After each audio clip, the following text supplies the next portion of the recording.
Once the questions is unknown for detailed current, we're going to use the IE is equals to IT over 2. Simple as that. So, next one, we have the collector voltage, the VC. Ano? Plus, the VC is tayo. Masyado tayong VC.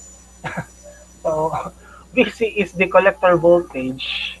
The collector voltage is the DC output voltage for each half ng isang differential amplifier. Ano? DC. Masyadong busy tayo, sir. Bakit po natin kinocompute yung DC collector voltage? Because yung VC class, VC nga eh. The VC is crucial. Why? Ni-ensure niya po yung transistor is not in saturation or cut off. Simple as that. Ano? Class, it also defines the DC level around with the AC output signal kung siya ay nagsiswing. Ano? So to calculate class the DC collector voltage, VC is equal to VCC minus ICRC. So approximately equal rin siya sa VCC minus IERC. So meaning class, IC is approximately equal to IE. Bakit po? Because class, the approximation ng IC sa IE in the DC analysis of a BJT class is valid and commonly used because yung base current natin is negligibly small compared sa two currents na meron. Sa isang BJT class, nung diniscuss ko before, isang BJT class, yung emitter current is the total current splits into the collector current and the base current. Kaya via the Kirchhoff's current law yun, class, which is yung IE is equals to IC plus IB. Di ba diniscuss natin before? IE is equals to IC plus IB. Since class, the transistor's DC current gain, which is yung beta, is typically very high, masyadong mataas po. Yung collector current na IC ay equal na sa beta times IB, which is yung the DC current gain times the base current. This means class, yung IC accounts for about 98 to 99.5% mga ganun of IE. So kaya po by setting yung IC is approximately equal to IE, we simplify the calculation for the DC voltage for the DC collector voltage without introducing yung significant error na meron. At inialaw natin para magamit yung easily calculated IE value directly dun sa mismong hinihingi. So that's why IC is approximately equal sa ating IE. So medyo nakakalito, yeah. Pero malalaman nyo later on pag tayo nag-solve na ng problem. So these are purely theoretical, conceptual regarding the DC collector voltage. The last one for this analysis of a differential amplifier is what we call the base current. The base current class is needed mainly for verifying transistors saturation or para i-calculate po natin yung mga power consumptions, although it is often negligible class in overall circuit operation. Kahit minsan negligible siya, kinakailangan natin i-compute yun. Why we need to compute it? Because IB class is a standard part pa din ng isang transistor analysis. Para i-calculate using the DC analysis current gain, which is yung beta. So, the formula for the base current is that IB is equals to IC over beta. And approximately equal din siya sa IE over beta. So, nagkakaintindihan pa to tayo. Nagkakaintindihan po tayo. Wala pa pong questions? There any questions? Clarifications? None po. None so far. So let's try to solve the DC analysis of a differential amplifier. So, I will share my tablet screen para makapag-solve tayo.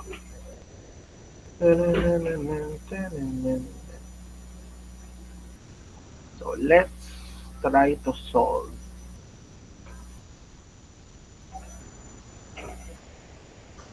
Hindi yan. For AC yan. AC, ito DC.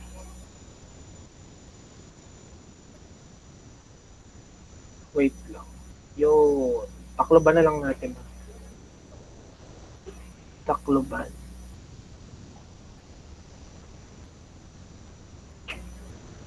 Lalo lang malaki. Okay, class. Is my screen visible at your end? Yes po. Okay. Clear naman yung mga parameters, the value na meron? Yes Clear? po. Okay. So let's start with the tail current. Tail current. What is the formula for the tail current, class? What is the formula?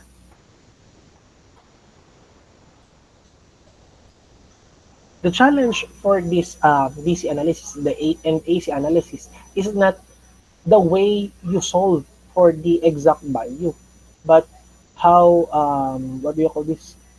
For your memorizations. Kailangang sauluhin siya. Pero pag nasa ulo mo na siya, madali because purely substitution. So what is the formula for the tail current? Okay, Jasril, go. Betis. VEE minus VBE over RE po. Okay, thank you so much. BBE minus VBE over RE. Sorry sa aking pagsulat. So, IT, what is the value for BEE on our circuits? Same lang yan ha, class. Same lang yung configuration na yan.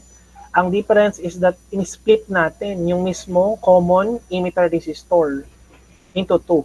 Yun lang yung difference. Pero same lang yung circuits na yan. So, what is the value for BEE? Go. Di mailig. Sir, 15 po. Okay, thank you. 15 volts. Don't forget the unit. Napakahalaga nun. What is the value of BBE? The BBE. Sinabi natin kanina. What is BBE? Sir, wala naman po dyan. Sadyang wala. Yes, di mailig.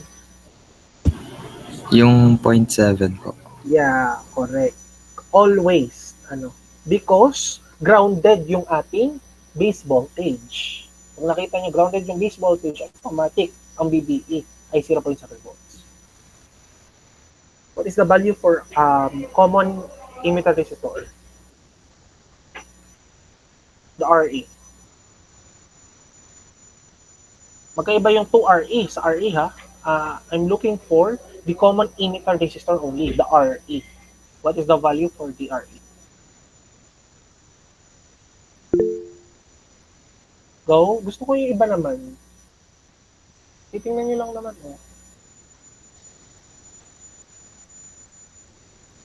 Yes, kayo na yung mag-open ng mic. Ayoko magtawag mo. Okay, 10k ohms. Very good. So, open yung inyong mic. So, what is the answer for our tail current?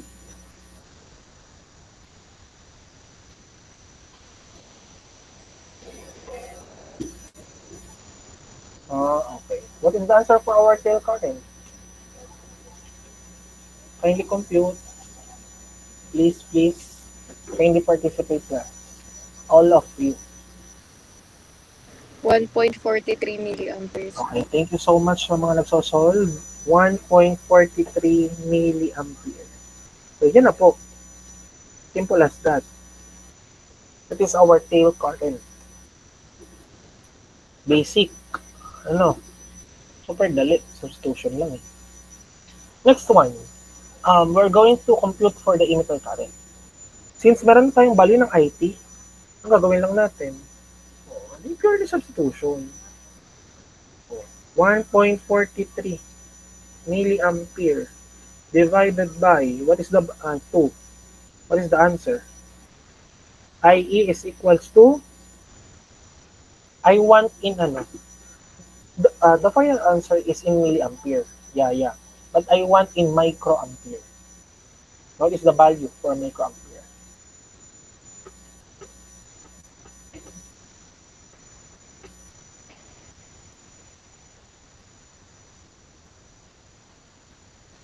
I don't like yung mga ano ha, mga times 10 chuchu. I want exact. Blank microampere.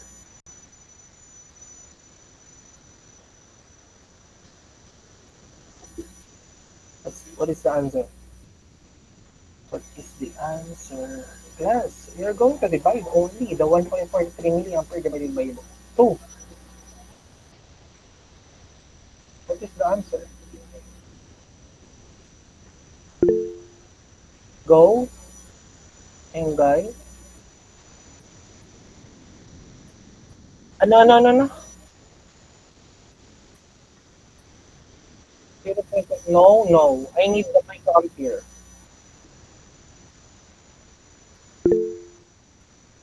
Go. In microampere class. May nag-chat na eh. Go, Aril. Hindi po ba 715 microamperes po? Thank you. 715 microampere. Naku, nalilito pa mo ari. Kung anong milliampere, ang microampere. Mumog nyo lang yung decimal class. So, IE is equals to 715 microampere. So, meron na tayong value ng emitter current. And for now, we're going to solve for the DC collector voltage. Ano? So, since IC is approximately equal to IE, gagamitin natin yung isa. So, VC is equals to VCC minus the IERC. So, anong pinaka-final answer? Paki-compute. The VCC is equal to 15 millivolts. 15 volts.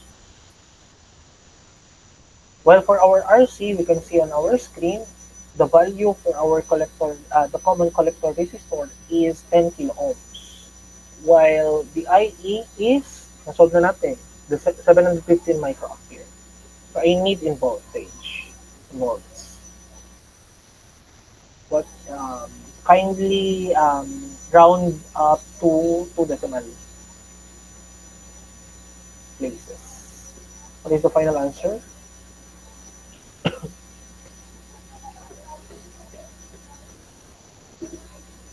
What is the final answer? Purely substitution lang yan, class. 7.85 po. Correct. 7.85 voltage. Baka nalilito pa yung iba ha. Substitute nyo lang. Anong value ng BCC? 15. Minus, pag multiply mo lang itong dalawa, anong value ng IE, anong value ng RC. Therefore, you can get 7.85 volts. Ano? That's easy. Basic. The next one, we're going to solve for the last one, the base current, which is the IB. Erase ko lang pa. Next, IB. To solve IB, what is the formula for IB?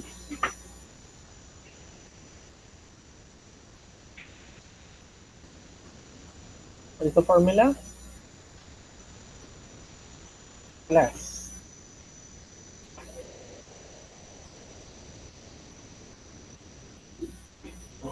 Carlo, what is the formula for IB?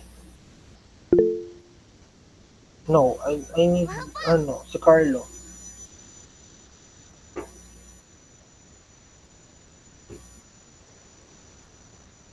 Carlo Miguel. What is the formula for IB?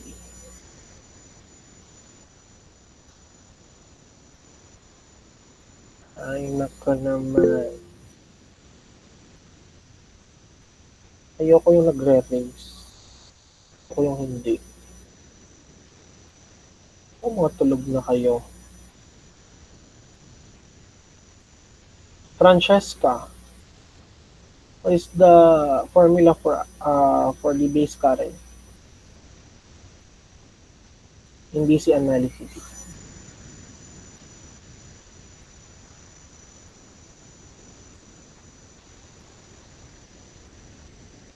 Strike to na kayo ha.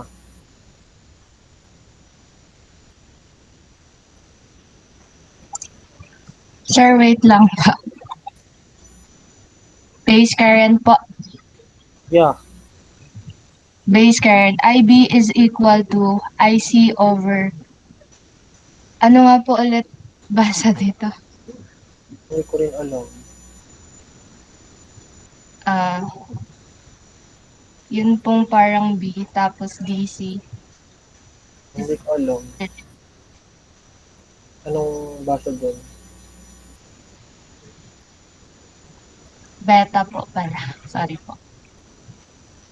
So, what is the whole formula for the base current? Ano po? Sorry po, di ko lang po narinig. What is the whole formula for the base current? IB is equals to IC over beta DC.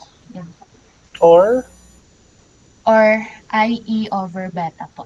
since you mentioned the formula for the base current, can you solve for the base current itself? What is the answer? Wait lang po.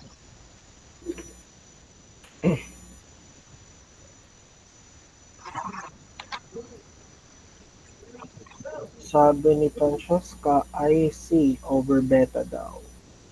Or kung equal sa IE over beta. What is the answer for IB?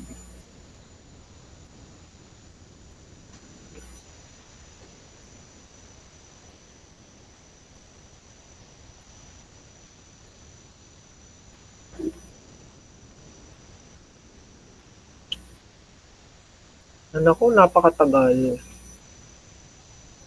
Napakatagal. Ano na? World War III na. Hindi pa nasasagot. Di-divide lang. Napatigil ko na ngayong World War II, oh. Para lang sa inyo. Gusto nyo. What is the answer for base current class?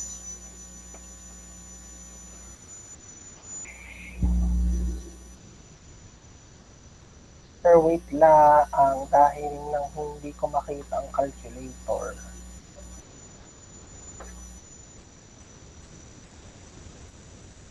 Yan ang mahirap eh. Hindi. Ay ba'y nakahiga? Hindi nakikinig. Simple substitution lang class yung formulas natin lahat.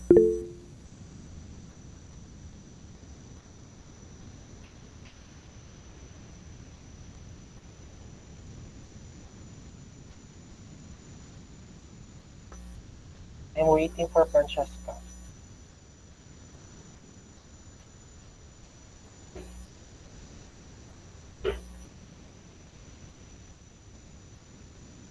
Nasolve na?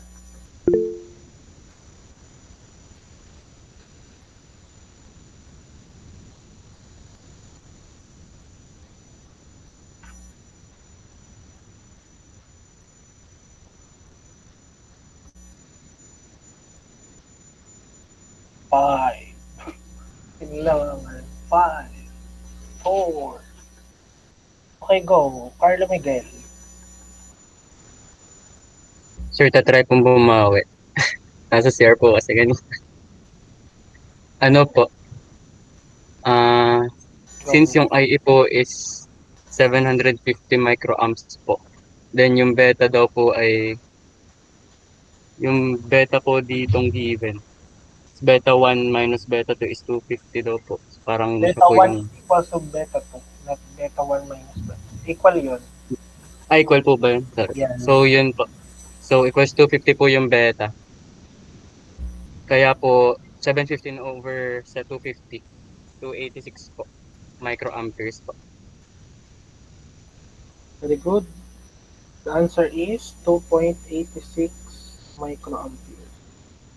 Simple as that. Kadali lang eh. Titingnan nyo lang yung circuit mismo. Direct substitution. That's it. Walang ka-challenge yung mismong computation. Because directly substitution lang ang mangyayari. The challenge lang, pasakuluhin mo siya. It's the only challenge.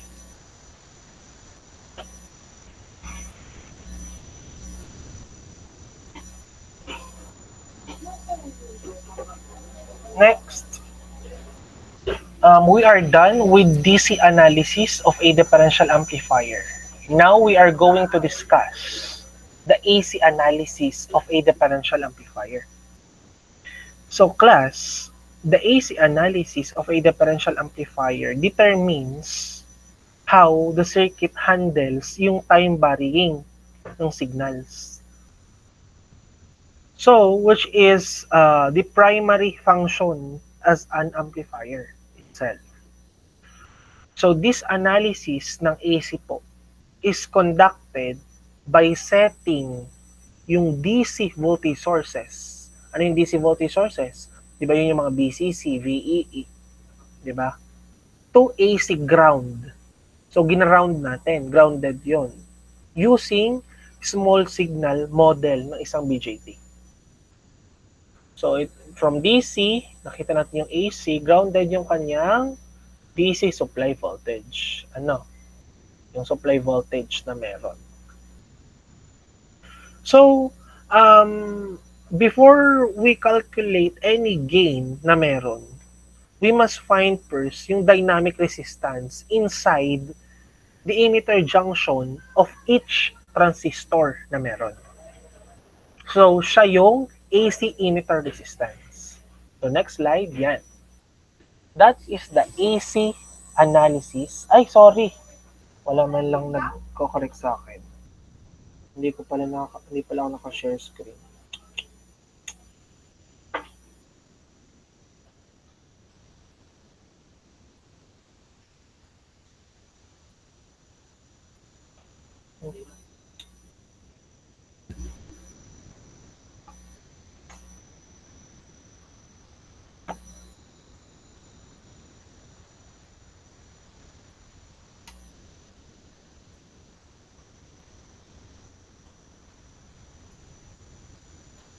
Rating ko, class.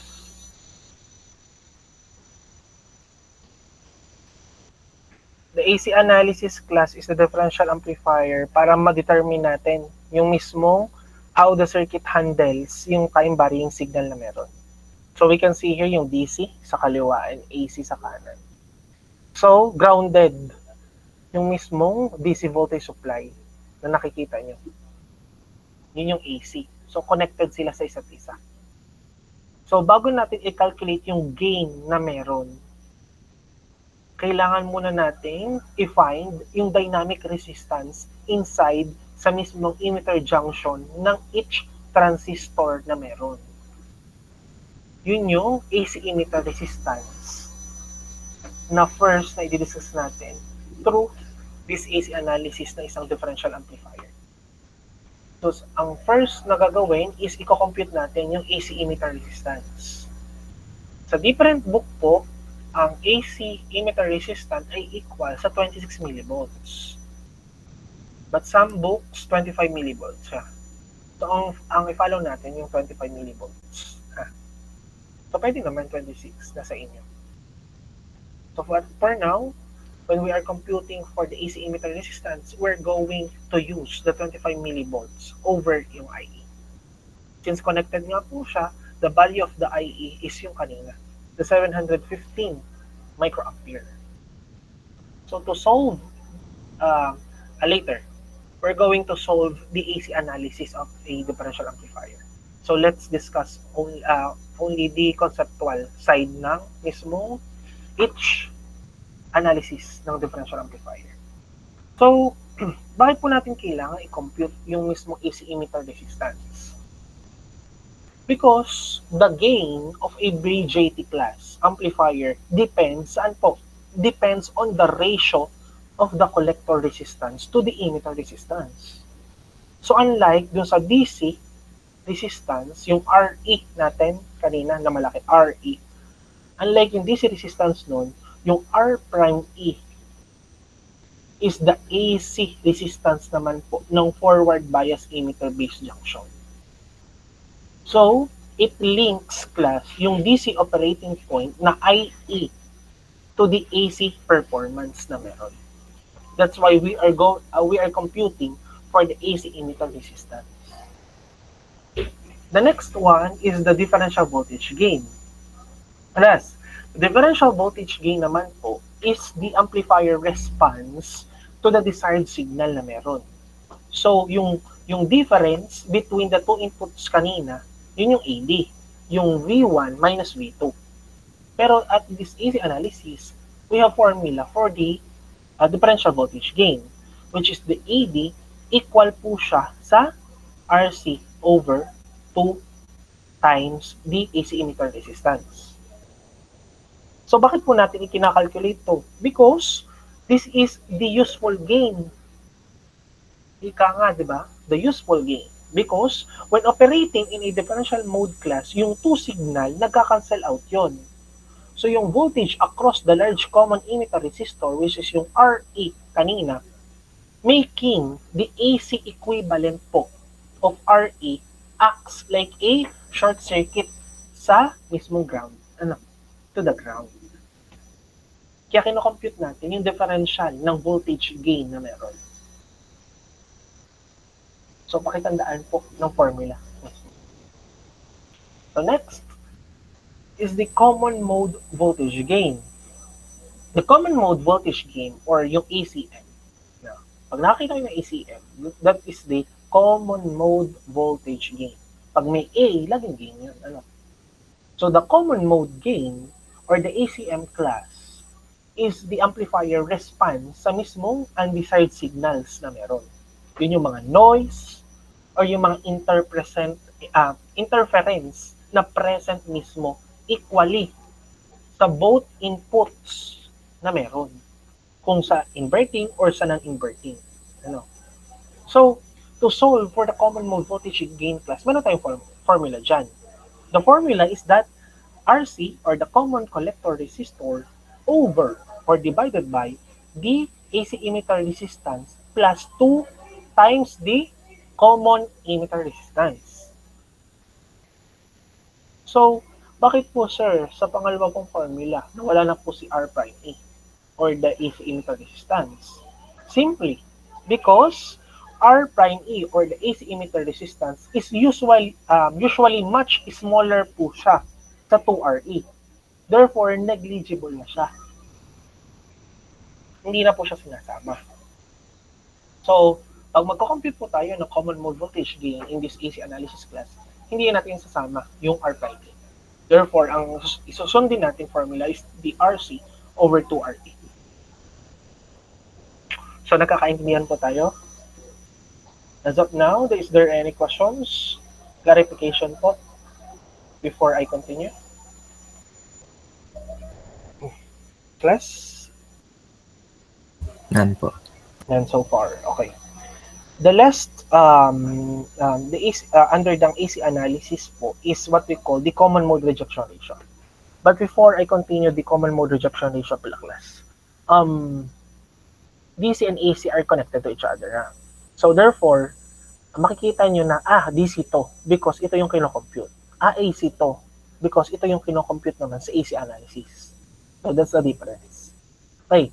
So the common mode rejection ratio class, it is one of the kumbaga ay important regarding sa differential amplifier, the common mode rejection ratio. Because the CMRR class is figure of merit that quantifies yung differential amplifier's ability para i-reject po niya yung mga unwanted common mode noise na relative dun sa mismong desired differential signal amplification. So, bakit po natin, sir, kino-compute yung common mode rejection ratio? Because it is the most important specification for a differential amplifier. Because, sinasabi nga po, pag mataas po ang CMRR, meaning superior yung amplifier na meron, mas maganda. marami siyang na-reject na noises. So, CMRR class is equals sa mismo differential voltage gain over the common mode voltage gain. So, at this moment, we are going first to compute the differential voltage gain. The next is the common mode voltage gain before we compute for the common mode rejection ratio.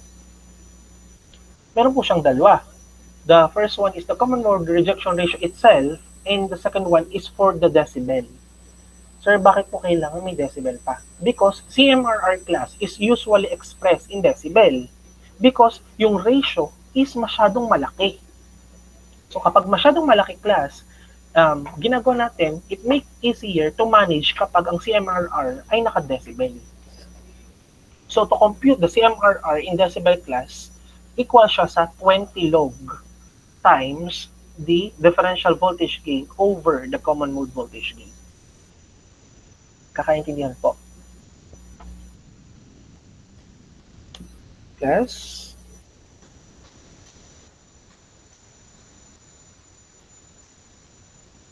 Okay, for now, we're going to try to solve for the AC analysis ng isang differential AC analysis ng isang differential amplifier.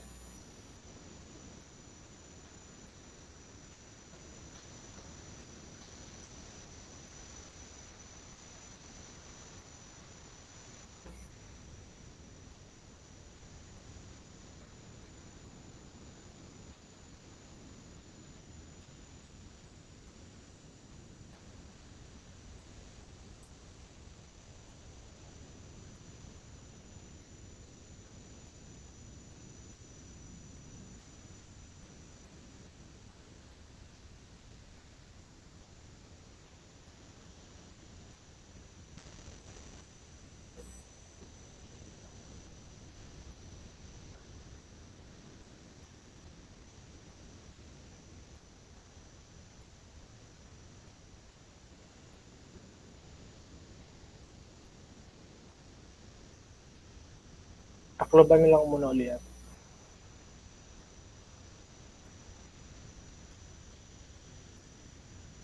Yun. Yan. Puro na puro nakataklob. Patong-patong na. Patong-patong. Yan class. Nakikita nyo? So, ito yung Yes, sample circuits. So, first, we're going to compute for the AC emitter resistance. So, what is the value for AC emitter resistance po? What is the formula rather? Class, what's the formula?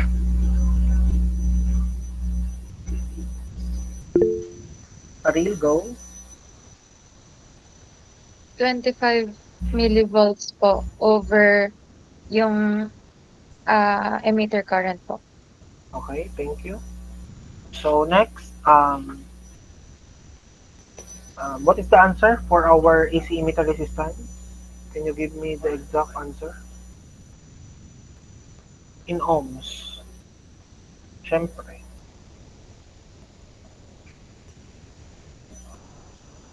Is the answer?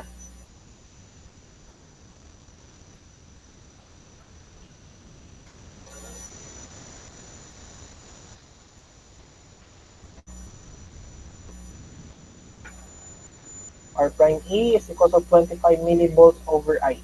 So, ang IE naman natin, yung kanina, sabi ko nga, connected siya, the IE is 715 microampere. So, what is the answer for our AC emitter resistance?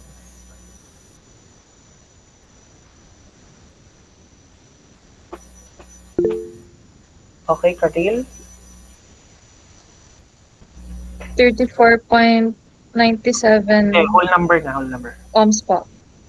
Ano, 35? 35 na? Apo, 35 na po. Okay. Hindi nila malaman kung saan nangyari yung 750 microampere. Therefore, ang R prime E ay equal sa 35 ohms. So, yan lang yun, basic. Purely substitution lang, sinubstitute lang naman natin from the given mismo. So, next, the differential voltage gain. AD equal to RC over 2 times yung nakuha nating R prime. So, what is the answer? So, substitute lang natin. RC is 10 kilo ohms over 2 times yung 35 ohms. So, what is the answer for this one? For our differential voltage gain. Since, class, question, before you continue for your for the solution and for your answer, since we are getting for a voltage gain, differential voltage gain, is there any units here? Or kung may units ba, anong units yon in terms of gain? Meron po bang unit siya? None. Very good, very good, very good. So, thanks, Emilio. So, none. Walang unit po or unitless si gain. So, na-discuss ko na yun before. So, what is the answer for the differential voltage gain? Kay Acel? 142.86 po. Very good. 142.86. Basic. So, purely substitution lang talaga. So, the challenge nyo lang talaga kapag tayo nag-long quiz 2 is that you're going to memorize the formulas regarding the DC, AC, and the continuation, yung application na meron sa mga susunod pa. So, next, we're going, kindly, what do you call this?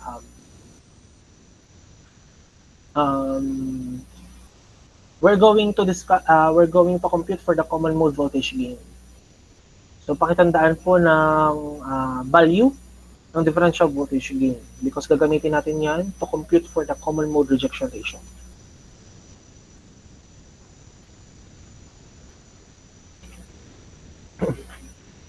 So now we're going to compute for the common mode voltage gain, which is yung ACM. So ACM, anong formula niya? RC over 2RE. So, ano pong sagot ng ACM? Gusto ko yung iba naman, yung hindi nasagot kanina. I-build nyo yung inyong rapport.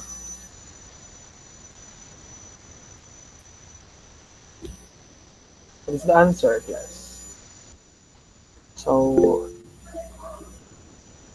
nasagot na kayo kanina. Yung iba naman. Taba na ako sa inyo. Kapangit mo. Yung iba naman. Yeah, Rachel. What is the answer? 0.5 po. Very good. 0.5. Wait lang. Huwag muna natin lagay yung 0.5. Baka hindi kasi alam ng iba. Hindi pa alam pala. Lagay natin. 10 kilo ohms over 2 times yung RE. 10 kilo ohms. Therefore, equal siya 0.5. Tandaan nyo ha, kindly pakitandaan po yung value for the differential voltage gain and the value for the common mode voltage gain. Gagamitin natin siya sa common mode rejection ratio. So, burahin ko lang ha. Burahin. So, now we're going to solve for our common mode rejection ratio. The CMRR, what is the formula? Ano po yung nasa numerator? Okay, Mali? Dalawa palang umali. And differential voltage gain po. AD po. Okay. Pero ano nasa denominator? Ray Franco, anong nasa denominator? Yung common mode voltage gain. Okay, thank you. ACM. Very good. So, since nasabi mo yung ACM, ano magiging sagot ng CMRR, Franco? 285.7. Oo naman. Galing nga naman. Ang sagot mo? 285.72. 285.72. 0.7. May unit ba yan o wala? Franco?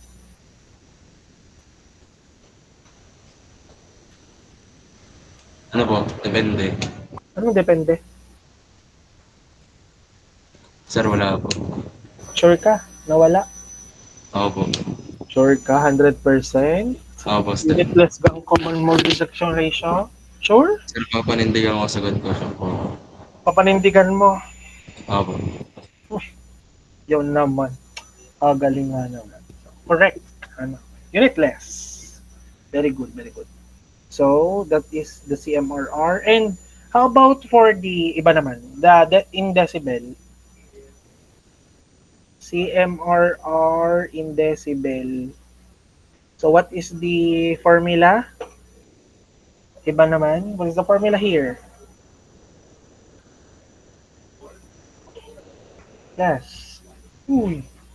Uy, mga ano. Mga kabaro. Dito natin lagay. Pangit doon. Gaya mo, pangit.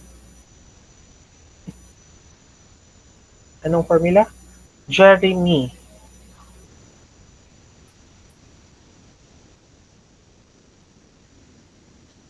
Okay. Ano ba dyan? Nabagyo na?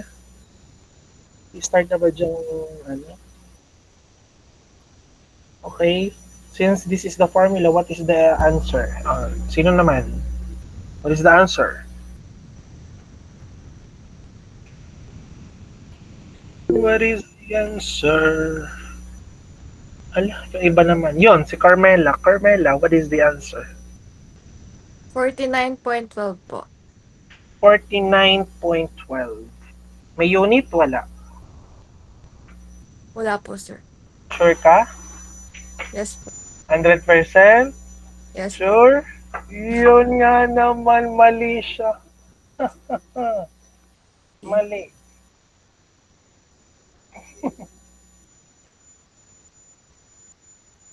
Pwede yan, ha?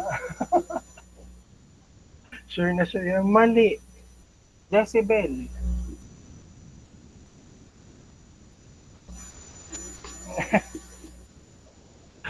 Partida yan, ha? Sure na sure yan, ha? Pero it's okay. 49.1 dB. So, ano lang yun. Magiging 1 ka lang nun dahil wala kang unit eh. Ang sa long quiz natin, 1 lang score mo. Imbis na 5. Ay lang. Basic. Sure na sure yan na mali. Ano, merong dB. So, yan. So, yun lang po. Ano, DCAC, napaka-basic. Yun lang po. Diyan lang po natatapos ang ating introduction to operational amplifier. Introduction pa lang yung class, ah. Wala pa tayo sa mismong application. So, dito ko muna puputulin yung mismong discussion regarding the operational amplifier. So, ito yung introduction ng mismong operational amplifier. Ano? And for our application, doon natin i-discuss yung mga inverting, non-inverting, summing, integrator, differentiator. So, yeah. May mga formulas din doon. So, yung introduction pa lang to, ha. Huwag masyadong ma-overwhelm because purely substitution lang ang nangyayari. So, is there any questions, clarifications, or violent reactions before tayo mag-alisan?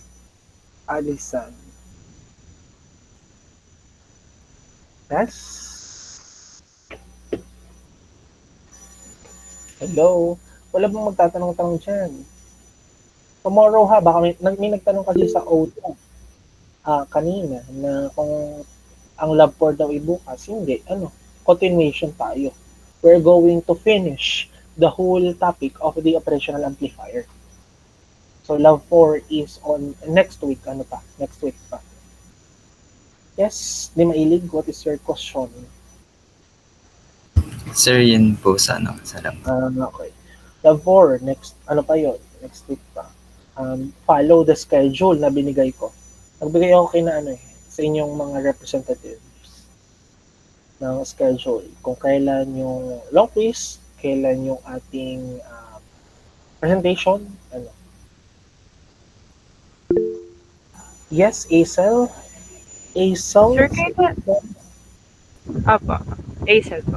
Ano po, kailan po yung pasahan po ng final project po? Ipapasa din po ba siya sa Paper lang. Paper lang, di ba? Apo. Paper Kailan? lang po. Kailan po? Paper lang muna. Kailan nga? Kailan? Hindi kayo nakikinig. No midterm. Ako, babawasan ko midterm eh.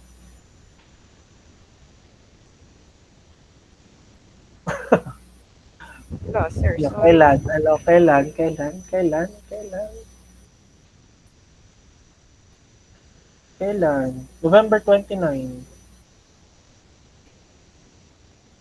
Pupunta kayo dito, Saturday yun. And that is your long quiz to rin, I think. November 29, Sabado. So wala tayong discussion, walang anything, long quiz to lang yon plus yung submission ng paper. Dalawa yun ha. Baka isa nyo sa akin, naka-staper lang ha. Babalik ko yun.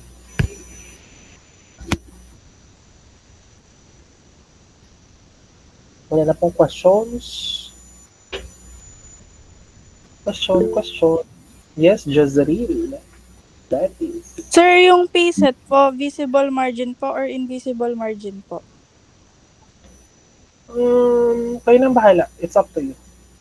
Kung paano mapapaganda. Kung gusto nyo ang border ang margin. Kaya naman, hindi naman ako stick sa margin. Si Betis daw ay pa-Korea na rin. Meron bang pa-Korea rin sa inyo? Marami ko namang information na dumadating. Sino pa mga pa-Korea sa inyo? Sino mailig? Emilio, punta ka rin Korea. Pwede sir, basta sponsor niya po. Ay di ako na lang. Ako na lang. Papaturo pa naman ako mag-drive. Kita kayong may day ni wala dito si Kweto eh. Nakuha ng biyaya ng ikapal. Nakita ko yung may day eh. Tunay ba?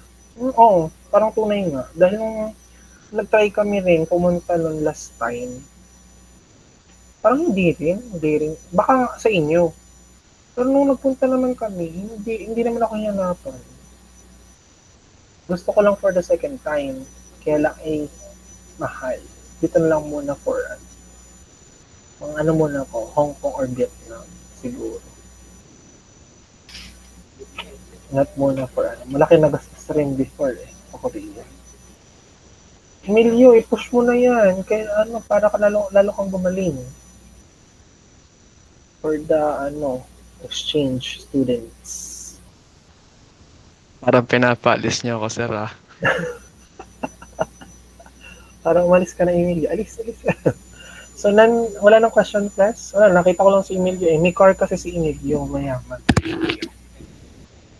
Makita ko sa may day ni Kweto. May mga friend ko kasi, ang iba kasi sa inyo, hindi nag-a-add. Mga friend ko sila sa Facebook. Car mo nga yun eh. Makita ko sa may day ni Kweto. Tinuturoan si Kweto. Sana all. So class, good. Thank you so much for your time. Take care. Ingat at may paparating na bagyo. See you tomorrow. Same time. 7 to 8, 8 to 9, 8 to 10. 10:30. 10:30 yung time nyo. 10:30. See you tomorrow. Thank you. Thank you for your time. Thank you so much. And I hope, class, na sana po ay patapos na kayo sa inyong mismong final project. I assume. Yes, Sainil? Good morning po. Tatanong ko lang po, face to face ko po tomorrow. Thank you po. Ano? Tatanong ko lang po, face to face ko po tomorrow. Thank you po. No, because baka kayo bagyuhin. Mas maganda ako na lang binabagyo. Wow. Thank you po, sir. Nag-aalala ako sa inyo. Baka plastic. So, goodbye. Thank you. Alis na. Alis na. Bye-bye. Goodbye and thank you po, sir. Sir, goodbye Thank po. you po. Ingat din po, ingat. Thank you po.